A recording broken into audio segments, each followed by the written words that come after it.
Hello and welcome again to another episode of Rambling Media. Today I'm joined by Sherlock. Hello there. Bluejay. G'day. And I'm your host today, Midnight. So today we have another episode being run by Bluejay, and you might have noticed that we did not include one extra person in our rotation because Switch unfortunately could not make it tonight, so we'll be doing the episode without them. RIP, they're not dead, they're just not showing up. They're dead to us, so if you're listening to this, we did not forgive this. You're now banned from the studio. We now have guard dogs outside the house where we're recording this. The guard dogs live inside the house, actually. But we got more guard dogs. Yeah, just to like really set in the example. No, you're fine, Switch. We'll see you next episode. Yeah, I was going to say, you're banned from the recording studio for, I'd say, a week. True. Because that is the time between recording sessions. That is 100% true. But back on topic, today we have another episode by our illustrious Bluejay. And take it away. What book? I'm assuming it's a book. What are we covering today? I feel like that is a valid assumption to make. Where I am concerned, I just saluted people. I don't know why I did that. No one can see me. Anywho... No one could see that weird pose either. Yeah, I wasn't even looking, so yeah. Shout out to our punch in the back of the head viewers again. Yeah, if you're listening, just make sure that you're not experiencing auditory hallucinations. Unless it's this podcast, in that case, keep having them. Only if they're good ones. Like, if they're scary ones, please stop. I don't want to be scary. I'd say any publicity is good publicity, I'm going to say. I'm not a fan of negative publicity. Anywho, moving on. I'm doing a book called The Book Jumper. Does it have any relation to the Jumper movie or book? No, it doesn't.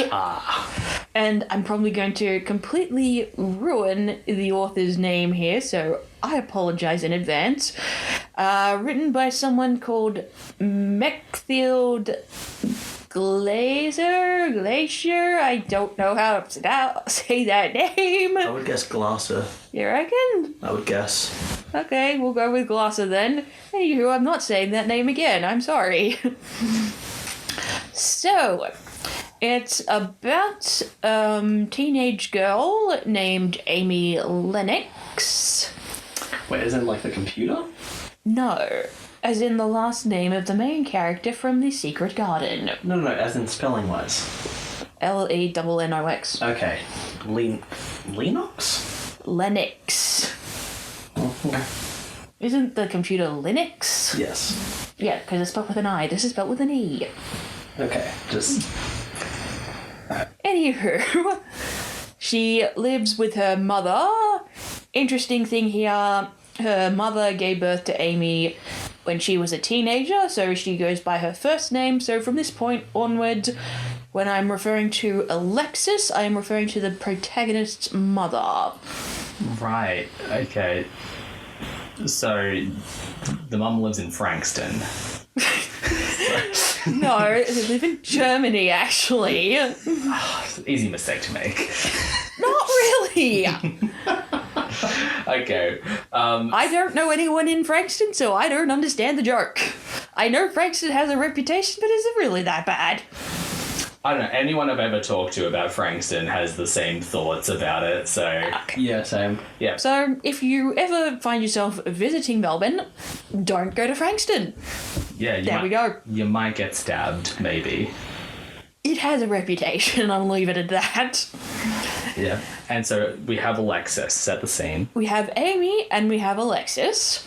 They are currently living in Germany. However, couple of problems. Amy has some bullying issues at school, and her mother's boyfriend, it basically breaks up with her to go back to his wife. They decide to visit Alexis, where the place where Alexis grew up, which is apparently a small island off the coast of Scotland called Stormsay. I don't know if that's how it's pronounced. It's literally spelt Storm, say, one word. Oh, okay. Yeah, that's the name of the island. So I had to think about it. It was right. So it's called Stormsay. Yeah. Yes, but it's one word. And it's in Scotland. It is in Scotland. Right. Yeah. You know, that actually sounds like a Scottish town, Scottish island. It does, actually, yes.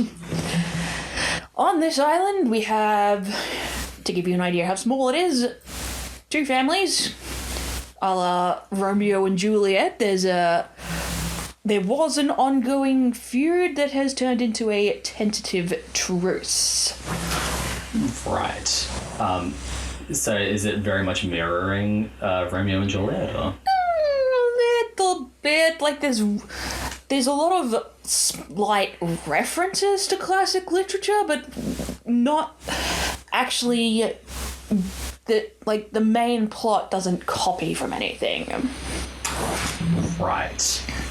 And we find out that the younger people in these two families have a special ability that Amy learns to harness while she's there. They can travel into fictional worlds by jumping into books.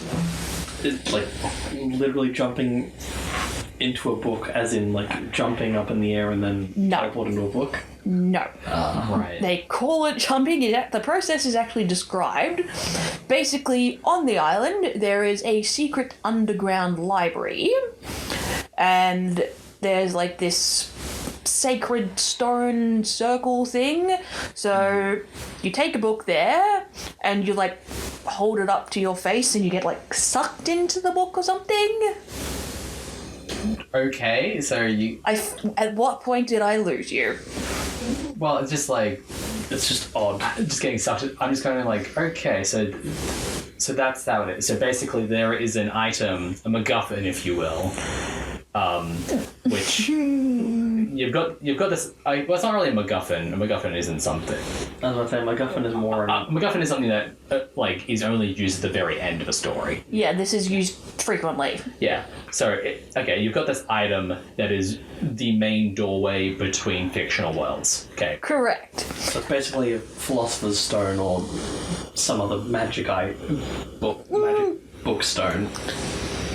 It's more like a magical portal.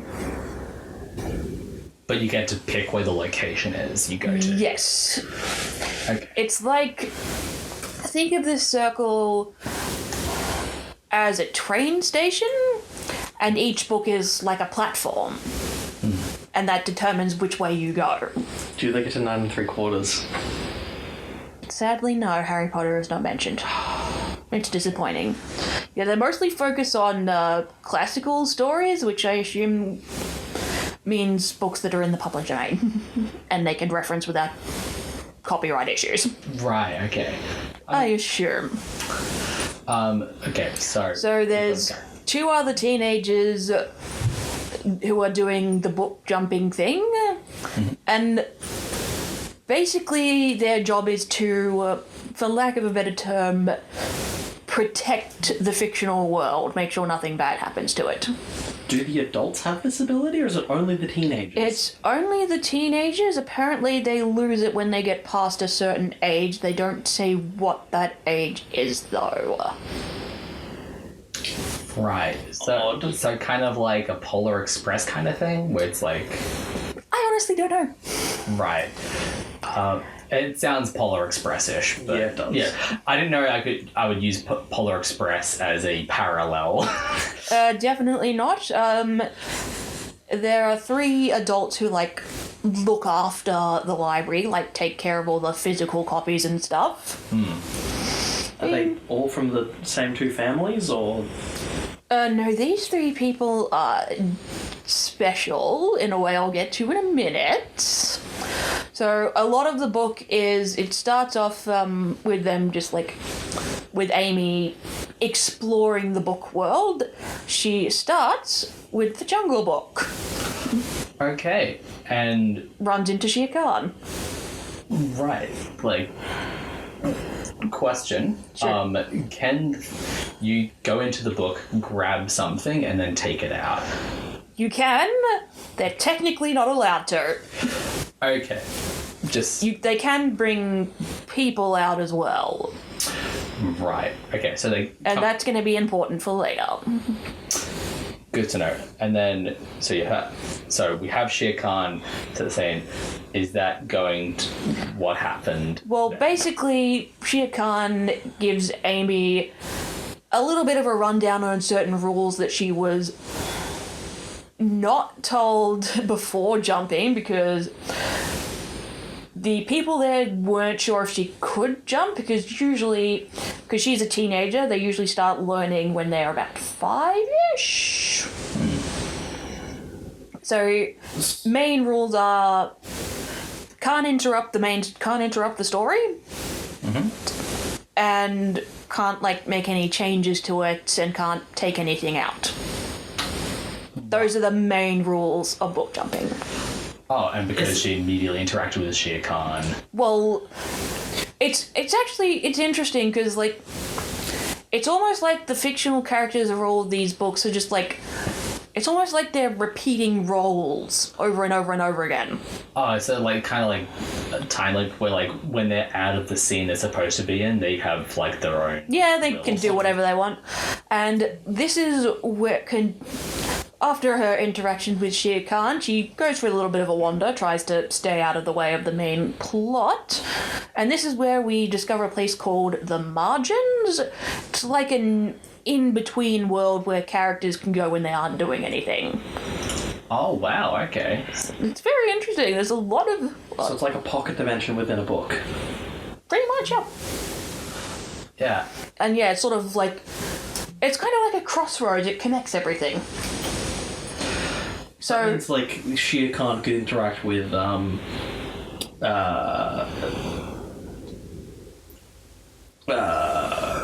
generally speaking, most characters stay within their own books.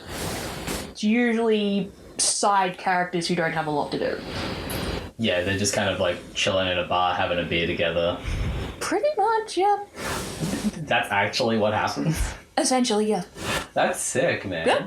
Alright, cool. So that's why they all get along. Well, they're following a role. Whether or not they get along when they're not doing that role, I don't know. Yeah, then we find out that someone is stealing what's called a core idea from other books. Basically, without this idea, the story can't function. Examples of things that are stolen is the Cyclone from The Wizard of Oz and the White Rabbit from Alice in Wonderland. Oh. So core ideas are sort of pivotal plot characters or items that without them the storyline can't progress past a certain point. Yeah. Huh. And if you take core ideas from the very start of a story, then the story can't progress at all. So if you take Alice out of Alice in Wonderland, you basically delete the entire story. They took the White Rabbit from Alice in Wonderland, and that's what leads her to Wonderland in the first place. Take the Cyclone out of The Wizard of Oz. Dorothy can't get to Oz anymore. Yeah. Oh, yeah, and then because of that, since obviously they can't get to those places, do they just, get stuck in a loop at the beginning, or...? Yeah, they're just stuck. It's well, what do I do now? Right. So, yes, they're basically stuck. They can't do anything. Okay, and so... Is this character... Well, do they explore a bunch of other stories trying to find, what happens, or...? Yes and no. They do explore other worlds to find out who's stealing them and why. She teams up with a couple of other book characters that I'm not familiar with, so I'm not going to bother talking about them.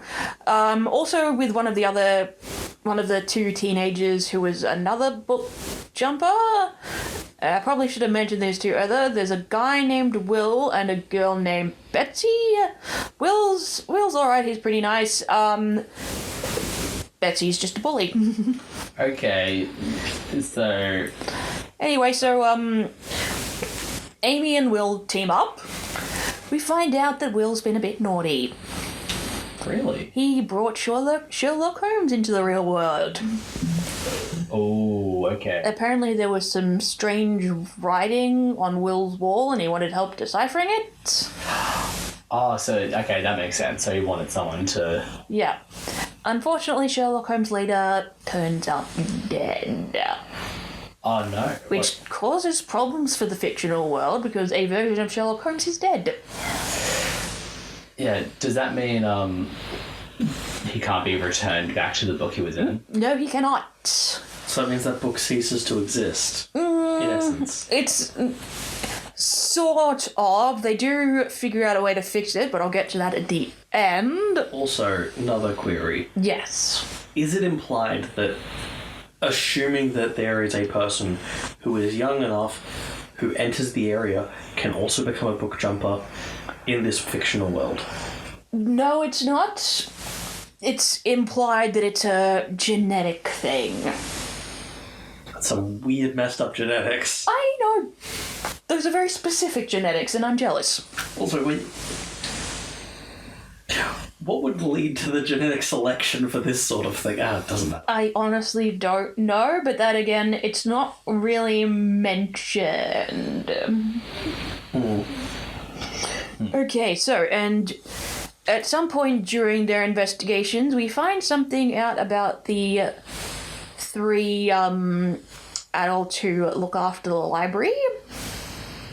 Apparently, they're all fictional characters.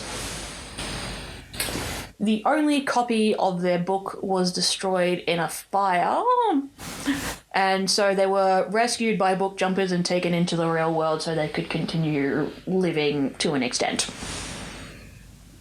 Oh, okay. So is it only the books inside this library that have these, like... Again, that's never really talked about, I assume. Actually, no, I'm not going to make that assumption, because we find out that for some reason, Amy does not have to be inside the stone circle. She can jump whenever she wants. Oh. And there is a reason for that. One of the three fictional characters is her dad. Oh. Which is why her mother left that island in the first place. Because that's technically forbidden. So she left in the hopes that nobody would notice. As far as I know, no one else knows. So she's half fictional. She is half fictional, which is why she can jump whenever she wants. Right. She just needs a book. Does that have any, like, ramifications on her as a person? Like... It doesn't appear to. Okay. It just, if anything, it just increases her abilities to jump through books. So no doubt. Okay. Doesn't that also imply then that, like, all of these people might be like a very, very small portion fictional? That is actually a good point. I didn't think about that. I feel like it's possible, but then comes the question, how would a fictional character come into the real world without the book jumpers? Divine intervention. Well, you mean, like, how would they know that the real world exists? More to that, how would they get there? Well... Because they were bought, the ones that are there were bought out by book jumpers. Oh, okay. That's how they got there. Because this is sort of what led to the tentative truce between the two families. Some of their arguing caused a fire and damaged a unique manuscript. They quickly jumped into this manuscript and rescued what characters they could before it was literally lost forever. Wow, okay. And that's a pretty big... Well, it sounds like a pretty big plot point. It does, doesn't it? I mean, it causes disagreements between Amy and her mother, but that's about it. The manuscript is important, though. Right. So, okay, so we've got the manuscript. Because there was a fourth character who apparently managed to escape from the manuscript without anyone noticing. Oh. Apparently this story was a fairy tale, and the young girl is actually the one stealing all the ideas to try and rebuild her story. Oh, okay. Something else to mention about these fictional characters, they don't age. Right. So I think that was Amy's main problem about one of the characters being her father. I think he's like significantly younger than her mother. Oh. So it feels a bit weird. I get that. I guess that makes sense. So Yeah. does that mean like also the dad would just get to watch his family slowly age and die? Quite possibly. Yeah. Bit morbid, but like Yeah, that's very depressing. Anywho, so Amy and Will eventually catch up to the girl, and this is where it gets really sad. We find out that she was controlling Will the entire time. oh, okay. So he was behind everything, the thefts, the murder. He was essentially being hypnotized or mind controlled. He had no idea. So kind of like a sleeper agent. Sort of like the hypnotist in Now You See Me, how he manipulated one of the The hypnotist in Now You See Me hypnotized a lot of people. yeah, but like how that hypnotism works, because hypnotism Yes. in real life doesn't work like that. You can't Yes. make someone do something and then forget about what they did Yeah, that's very fair. quickly. So yes. So there's this big fight at the end. Amy has to fight Will and a monster that the girl brings to life. Ooh, okay. Is it an agglomeration of all the various creatures that she collected, or? Sort of, but she's just like using all the ideas to sort of like. I don't remember the particulars of the story. What I do remember is like it's a fairy tale. There's a monster and a princess. A knight comes forth to like, I will slay the monster for you. Then we find out the knight was the monster and ends up killing himself. Huh? Okay. Yeah, no, it's dark even for a fairy tale. Moving on. Well, I'm a bit confused. Like, how does he realize he's the monster? That I don't remember. It's not really focused on much. Okay. So yes, anyway, eventually the child is defeated. Will, unfortunately, is... What's funny... What's Oh no, it's just the child the is child. Yeah, I the know, I know. child. That, keep in mind, again, these people don't age, so she's older than she looks. She looks like a child. Mentally, I don't think she's been a child for a while. Right. Okay. So So yes, anywho, Will is very badly injured. Amy saves him in a very novel way. okay. How does Pun unintended. She takes him into the world of Peter Pan. Oh. Take him to Neverland. Tinkerbell saves him by making him a fictional character. So he's now part of Peter Pan and he can't leave. Right. Because if he left, he would die. I see. Oh yeah. So to keep him alive, they have to make a fictional character. Yes. Yeah. Did he get any say in that, or is he just like? Well, he was dying. Okay. He was unconscious. True. So it was either do this or let him die. And also, there is a reason why it was Peter Pan specifically that they went to. Apparently it was his favourite. Oh, okay. I was about to say. I was like, wait a minute. Yeah. So yes, there is a point to it being Peter Pan. And, like, There's actually a very touching scene as he lays there dying. All the fictional characters of Peter Pan circle around him. Apparently he's been in that book a few times, and they all knew him. They're all upset about him dying. Aww, that's sad. So yes, it was the Lost Boys, Captain Hook and his pirates, and the Ticking Crocodile. They were all there. All hanging out. Yep. That's awesome.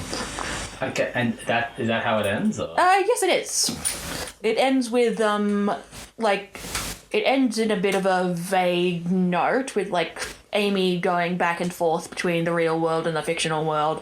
Hasn't quite figured out what she wants to do with her life and that kind of thing, so it just ends with people living their lives. Right. I have a question. Sure. Because I feel like the idea of the book jumper, the actual idea of jumping into books has a lot of implications. Obviously, there are the rules of you can't take stuff out, you can't take people out. Speaking of which, actually, there's a subplot I haven't mentioned. Turns out Betsy was stealing treasure. Oh, the person who will, the other The other person. teenager was stealing treasure. Coins, Various things. I mean, that makes the most sense. Yes, it does. Because if you think about it, why else would you jump into books? Yeah. And let's be honest, the people who have lots of treasure can spare some. Because apparently both families were going broke. Oh, okay. And if they have to leave the island, they can't jump into books anymore. That's odd. Okay. Remember, they need that stone circle. True. Oh, yeah, they do. Yeah. couldn't they just, dig up the circle and then move it? I imagine that would take more money than they have. Remember, Yeah, they're going broke. Yeah, but you could make money and then, then later, once you've made the money, move it. Well, I feel like if you can make enough money, surely you could just move back to the island. I feel like that would be easier and have less steps. But then you could make it portable. You could, but considering how it's implied that it's quite big, I feel like that would not be very practical. Also, to give you an idea of the kind of lifestyles these people have, one family lives in a castle, the other lives in a mansion after their castle was burned down. Oh, yeah, and when the manuscript got destroyed. Yeah, and there's not a lot of money in reading books. You can't get paid to read, much to my ever-growing disappointment. Well, I mean, strictly speaking, you can. True, but the way they read is not paying. No. But Sometimes I wonder if it would be worth, inviting people over doing touristy things with them. As in, inviting people to, take them on tourist attractions? Well, it's a small island in the Scottish Highlands. There's going to be something you can do. Oh, as in, if you were living on the island. Okay. Yes. Sorry, I was a bit lost there. Sorry. well, also, they could just sell the mansion and castle and then... And live where? True. Anywhere else. But you could literally just sell them and then build a small property still on the island with access to the... You could do that. Keep in mind, these are old European/British families who are like, no, we can't sell the family homes. It's been in our family for generations. We can't let it go. I've come to think about it, doing touristy stuff sounds like it would have massive... ramifications. well, it would backfire tremendously. Well, I wasn't suggesting they take people into the fictional world. That's a terrible idea. I was more like, you have a castle. Show people around your castle. I mean, true, but... People like to look at castles. Yeah, but there's lots of opportunities to do that on the various mainland. I know. Maybe they could do Airbnb for people who like solitude. That just sounds like solitary confinement. I mean, it sounds nice to me. I mean, yeah, but the alternative is just so you just get an Airbnb for yourself. Yeah. Or the alternative is getting jobs on the mainland, which I don't actually know how far away the island is from the mainland, but if it's off the coast of Scotland, I imagine it's not far. Well, also, that's presuming that this place the named location actually exists, but... Well, I feel like it's probably a made-up island, but, there are plenty of adults on the island who are not book jumping who could quite easily get jobs on the mainland. Yeah. I think the teenagers could also technically get jobs at that point in time. This too. Yeah. And yeah, I think actually Scotland is pretty close to the island because at one point during the book, Amy and Alexis spend the day on the mainland at one point. Which means it shouldn't be that hard to get to. Yeah, I imagine it's fairly easy. Right. That's fascinating. Yeah, I have, although one question. Only one. Well, Several. Well, a question for everyone. You had the ability to jump into books. What would you do? I would go nuts. Well, Like, how? I would jump into every book I have. Okay. Would you just be talking to characters? Would you try to like? Depends on the book I'm jumping into. Like certain books I would try to learn things. Okay. Maybe increase my fitness levels. True. what about going into books where there's like potentially obtainable superpowers or things like that? That would be good. I would like to do that. Well, say for example, like I'm looking at a bunch of Skullduggery Pleasant books. Like, I feel like going into that world would really suck. Like, Yeah. Good point. The That amount of- sounds terrifying, actually. Yeah, when I say every book on my shelf, I might have been exaggerating. yeah. Or like, would you go in? I know there's the rule in the story about you can't take stuff out of the books, but like, come on, let's be real. Like, the ability to jump into books to experience stories Yeah. isn't that helpful. Like, it would make sense to go in and take treasure out or take something of value out. Yeah. Or- And also, like, when they jump into books, where they open the page determines where in the story they end up. Right. Okay.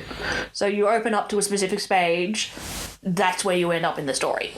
So that means you could take, like, you know, say an item that permanently gives someone a magical ability. Take it, use it for yourself, and then you have a superpower in the real world. I feel like that would have to be something you have to do quite quick, because I feel like anything like that would probably be a core idea. Yeah, probably. So, Unless they're massively... Also- unless they're more available than the book imply. it's never mentioned, so I don't know if something that's magical in the book world works in the fictional world, in the real world, I mean. That's never mentioned. It would be cool, but somehow I doubt it. Okay. And how about you, Sherlock? What would you do if you had the chance or the ability to jump in books? I don't think I'd use it very much. Really? Well, because a lot of the books that I really enjoy are stories that are quite grim, Yeah. and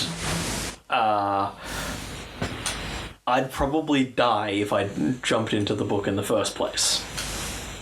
Yeah, valid. If it helps, like, even the bad characters in books, they leave the readers alone.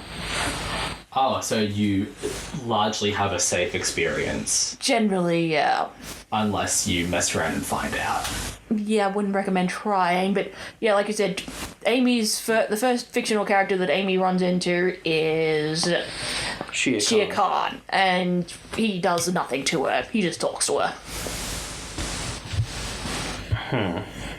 Right. So, in theory, you should be fine. Yeah. I don't think anything's going to protect you from things like, earthquakes and tsunamis, so stay away from those. True. I mean, obviously, I think you'd avoid those types of scenes unless you wanted to run through them and just like find the best possible outcome. I mean, maybe, but like, I'd probably also avoid my books with underwater settings because I have no idea if I'd gain the ability to breathe.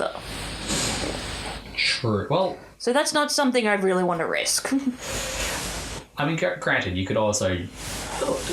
Is it easy to jump back out of a book, or? Relatively, as far as I know. It sounded pretty easy. Yeah, I mean, you could always jump in, find out what it's like, and then if it's a problem, jump back out. This is true. What about you, Midnight? What would you be doing? I would probably just find any item that would be cool and immediately grab it and take it out. Because the book I already like is there. This is true. So it's Yeah, like, I would like the idea of interacting with fictional characters. true. Yeah, like it, being able to have some conversations with them. That would be awesome. Interesting. Yeah. I think if I was to try and talk to a bunch of fictional characters, I don't know, I think on one level it'd be kind of cool to just ask them more casual questions. Oh, yeah. Just like, so you like cheese? Well, some characters I wouldn't want to talk to. Going back to the aforementioned Skullduggery Pleasant, I feel like I would end up punching him in the face.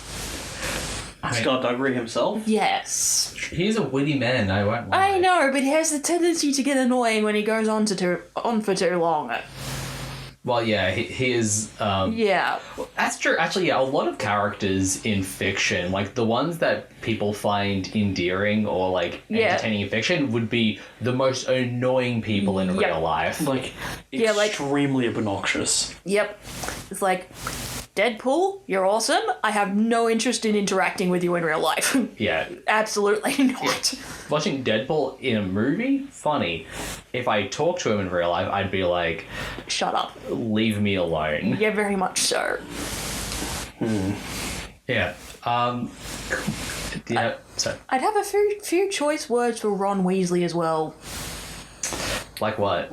Well, my main pet peeve with his character, in the books at least, is he's constantly complaining about being poor. Mostly because, like, I get it to an extent because he always gets hand-me-down stuff, but at the same time, he's always had a roof over his head, he's never gone to bed hungry, and he has a family who loves him. Most people... There are lots of people in the world who don't have access to any of them, much less all three, so his attitude kind of bugs me. And he's going to a magical school. What the hell are you complaining about? And quite a prestigious magical school, by the way. Exactly. So it's like, who cares how you got there? Like, I don't know how, like, Ron got there in the end. I think, like... Yeah, I think... From what I can tell, there isn't an entrance fee to Hogwarts. You just pay for your books and stuff. Which are expensive. Yes! That's why he keeps getting hand-me-downs. That's a horrible business model. How did Hogwarts stay in business? House elves. House up. Slavery! Yo! To be fair, apparently that was Helga Hufflepuff's doing. There was actually a good motivation behind it. It was so they always had somewhere to go where they would be treated well. That is exactly what people said in, like, the I know. slavery days back in America. This is what I don't like about things that were left out of the movies, because if you haven't read the books, you won't know this, and you won't know that Hermione Granger had a little bit of a temper tantrum about it when she found this out. She was not happy either. Well, admittedly, Hermione is probably one of the few characters who has some understanding of the outside world outside of Harry. Well, in terms of the main characters we interact with, yes, because she's Muggle-born, she grew up in a Muggle family, so yes, she has a better understanding of the outside world. Most other people just accept things as they are. You know, in the book, she actually tries to start up a club advocating for elf rights. Really? She does! They don't cover that in They the... don't. It's upsetting, because I think it's really cool. Also Yeah. unsurprising considering, you know... It was largely unsuccessful, that's why I said tried. Yeah. She made an effort. Well, I think if they did a scene about that, they would kind of... It would be random. Well, No, not also, that, it would it- start up a huge debate at the time. Yeah. At the time, Well, it Well, would... the time when the movies were being released. they wouldn't now.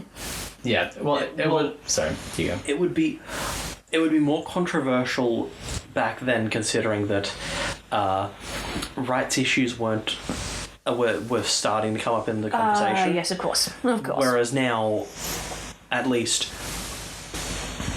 most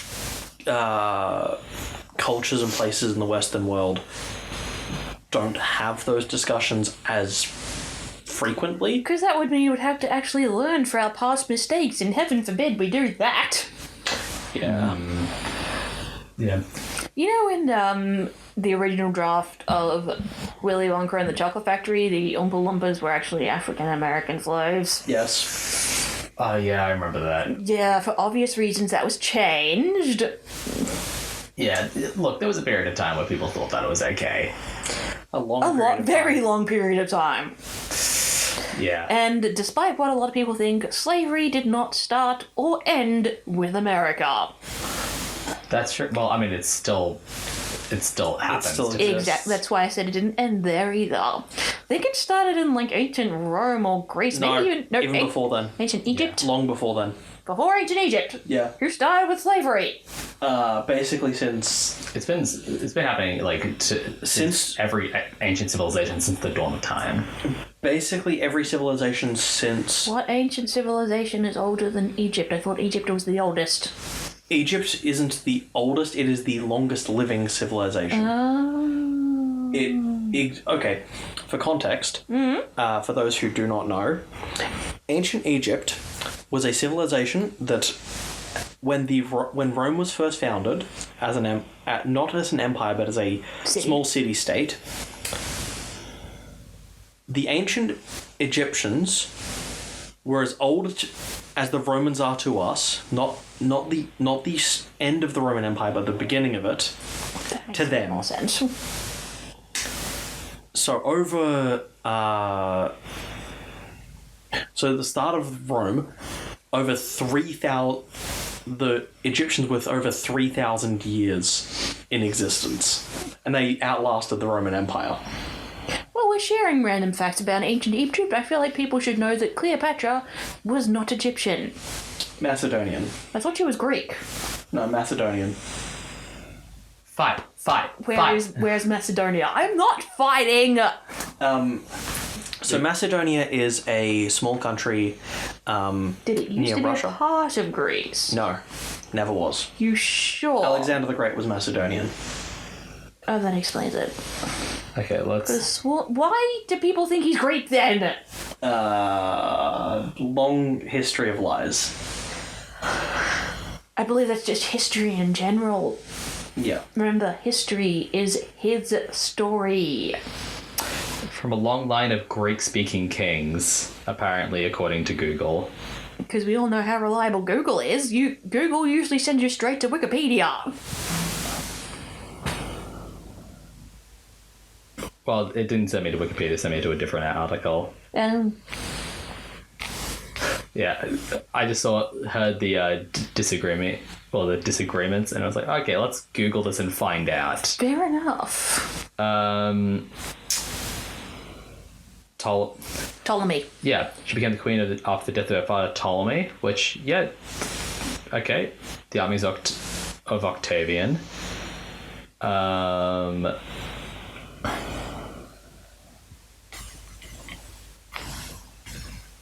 And let's be clear, the Egyptian pharaohs were not nice people. No, you're right, Macedonian. Yep. I believed him. What? Okay. I love it when Google disagrees. Yeah. Also, the pharaohs of Egypt were not nice people. Most emperors of any empire were not very nice people. True, but the Egyptian pharaohs had a habit of killing off their siblings so there were no contenders to their throne. Not every empire did that. That's a pretty common thing for empires, I got. Is it? It's a pretty common thing for empires and kingdoms. I'm pretty sure. Yeah, let's be right. So Napoleon was the exception, not the rule. Yes. He gave the kingdoms he conquered to his siblings. Yeah. Another Right. another exemption of the rule is Genghis Khan. Yeah, makes sense. Genghis. Well, considering how big his family was. Yeah, especially considering how many children he had. That's my point. Good lord. Yeah, he was a busy guy. How did he find time for all the conquering with everything else he was doing? Yeah, something else that the Egyptians like to do, which I really hope is not common, they married their own siblings. That's what they did. They either killed them or married them. I mean, that's been a common thing throughout every I kingdom. know, that's how we have, what they call the royal disease. Hemophilia? Thank you. It was on the tip of my tongue. Yeah, well, One of the many royal diseases. What are some others? Um, Are they most autoimmune diseases, or are there others? so there's... I don't remember what it's called, but basically what it does is it makes... actually, no, it's not technically a royal disease, but it's most commonly found in places where you have lots of incest. Where I think more prone to strokes. Sick. I don't remember. So just lots of genetic issues, in other words. Yeah, Fair royal enough. family has had a lot of Yeah. genetic issues. Yeah, I Longest. I sort of get it in the extent that genetic diversity has only is only a recent thing, Well, but even so, I don't get it. I mean the peasant class were very typically not engaging in that sort of behavior because, Well, no, because they're peasants. Their bloodlines don't matter. well, also because, you know, joining two families together would be very helpful because you could join resources together to be able to help build each other up. That Better. too. Although surely couldn't that also have applied to royal families as well? Could have, yes, and often did. But usually they'd marry people who they were distant relatives of anyway. Lovely. could have solved a lot of problems in the book jumper, wouldn't it? Well, there wasn't many people there doing it, so who knows? Who knows? Who knows? Yeah, I don't know how that works. But back on topic. Were we on topic? What was our topic? Well, originally we were talking about the book jumper. And then we started a rant on ancient Egypt. We did. How did we do that? Beats me. I was going to ask, did anyone else have any other questions about the book? I am racking my brain trying to figure out how we got to ancient Egypt, and I'm coming up blank. I'll go back through the recording and I'll give you an answer after. I don't imagine it will be a very satisfactory one. No, it'll probably be very random.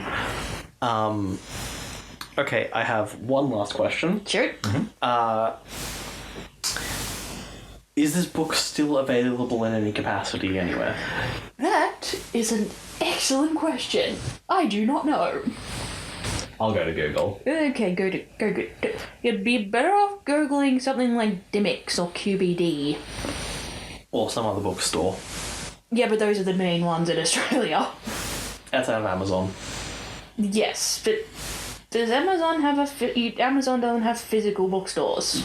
No, but they do have physical books. Not the point I'm making. You can't go and look for them. There's also Booktopia went bankrupt. Yeah, but that went bankrupt about a couple of years ago. That's upsetting. It's not surprising though. No, it's not surprising, it's just upsetting. Alright. Okay, it is still available. Yeah, I thought it would be. Okay. You'd probably have to, like, order it online. Yeah, you'd have to order it online. Yeah, well, I think I saw it was available on QVD, so... Oh, yeah. But, like, I somehow doubt they'd still have it in their shelves. Like, you'd probably have to request it. Probably. Sure, it said it was like 42 days to ship. Yeah. Rip. So, yes. Anyway. Yeah, do we have it? Yeah, should we wrap up the episode from this point? Or? Okay, which leads me to my final question. Are you two likely to read this? Nah. Probably not. And that is Fair enough. And that is the end of today's episode of Rambling Media. Thank you so much for listening, and thank you, Bluejay, for hosting today's episode. That was the book jumper. If you want it, make sure to pick it up in stores. Next week, we'll talk about something else, whatever else it is. And thank you for all your time. Does anyone else have any anything else that they want to add before we close it? I saluted again. I don't know why I keep doing that. No one can see me. Why am I doing this? Instinct? Possibly. I won't lie, I kind of feel like redoing the outro. Why? Because I'm just like, because I realized that I was rambling a bunch, and I was like, that. You're rambling on a podcast called Rambling Media. Who would have thought? Oh, how it is. It is how it be, how it do. The duality of man. The complexity of people. Okay. Anyway, that is the end of the episode. Look both ways before you cross the road, and enjoy more books. And if you have any more series suggestions or anything like that, please put them in the comments. If they're too popular, we'll probably ignore it. But thank you very much, and have a great night, or day, or evening, or Afternoon. Just have a good one. That's what we say. Just have a good one. Doesn't matter what it is. Make sure it's good. Yeah. All right. See ya.